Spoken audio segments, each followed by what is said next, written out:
In Food Log, tap on Any Meal, then tap Custom. Make sure in the Recipes tab up here. Tap Create a new custom recipe. You'll start with recipe details, naming your recipe, a description if you want, and any necessary instructions. Then you'll add ingredients. You can search and add ingredients to the database the same way you search and add from the main Food Log page, and you can even use the scanner. Just make sure to specify the total amounts you're using for the whole recipe.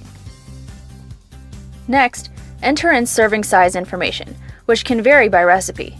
For example, for a batch of muffins, a single serving would be 1 and the serving name, muffin, and there would be 12 muffins per recipe. For another example, like a casserole dish, you could do it by portions, like 1 serving, and the dish makes 8 servings.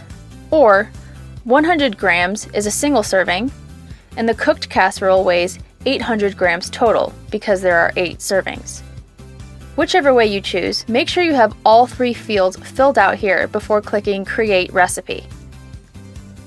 Once you've created a recipe, you still have the ability to edit any of the details. Don't forget you can customize some of our Macrostax recipes too. Anytime you see the chef's hat on a recipe, just tap on it and it will import the recipe's details into the recipe builder for you. From here, you can remove, add, or swap ingredients and/or amounts to your liking to create your own personal version.